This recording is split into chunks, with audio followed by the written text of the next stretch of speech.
Reacts TV, shoutout po. Reacts TV, subscribe ka na dito. Reactor ng kalingap at malilibang ka dito. Para updated ka sa kanyang video. Maraming malalaman at panalo ka dito. Isang mapagpalang araw po sa inyong lahat mga kalingap, maligayang pagbabalik sa aking YouTube channel Reacts TV.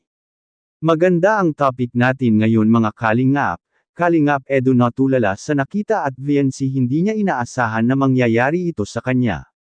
Yan ay sama-sama nating tutukan mamaya mga kalingap, pero bago ang lahat suportahan po natin palagi ang ama ng kalingap Kuya Val Santos Matubang at Idol Kalingap Rab, maraming salamat po. At paalala lang po mga kalingap, panoorin at tapusin ang video na ito para malalaman mo kung ano ang nilalaman nito bago ka magkomento at huwag ring kalimutang mag-like sa video na ito. May kaunti lang po tayong re-reactionan sa mga nakaraang vlog ni Idol Rab mga kalingap patungkol kay Idol Eds at VNC. Hindi makapaniwala si VNC mga kalingap na nangyari sa kanyang buhay, na dumating si Idol Eds, ang siyang magpapatibok sa kanyang puso. Pansin niyo po ba mga kalingap na grabeng napaka-maaruga itong si VNC sa kanyang mga bisita lalo na andyan si Idol Eds. Pansin niyo ba na palaging binigyan ng tubig o kape si Idol Eds, ganyan si VNC mga kalingap kung papaano niya ito aalagaan si Idol Eds. Ang reaction video na ito ay kinuha po natin sa mga nakaraang vlog ni Idol Rab para sa ating mga magigiting na kababayan na OFW, habang sila ay naghihintay sa episode 12 ng EDSI mga kalingap. Tulad ng Jump Carl ay hulog ng langit ito para sa mga viewers natin na nasa ibang bansa na walang ibang hiling kundi mapapanood nila ang kanilang mga iniidolo na si Jump Carl at EDSI. Ang tanong dito, ano kaya ang malaking surpresa ni Idol Eds para kay VNC ngayong darating na episode 12?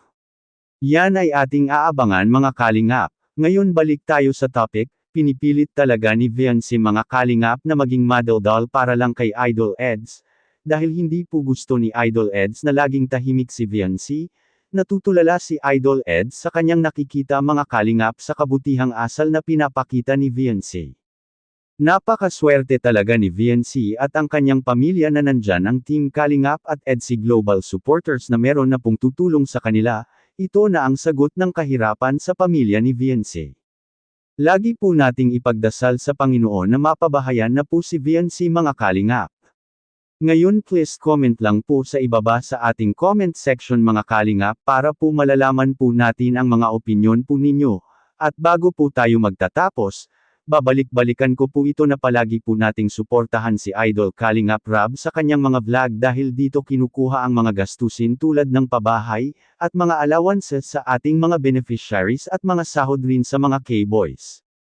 Maraming salamat po, at hanggang dito lang po muna ang ating Kalingap Reacts TV update ngayong araw mga kalingap. Huwag kalimutang mag-like at subscribe at i-on ang notification bell for more updates. Maraming salamat po, mabuhay tayong lahat, God bless us all.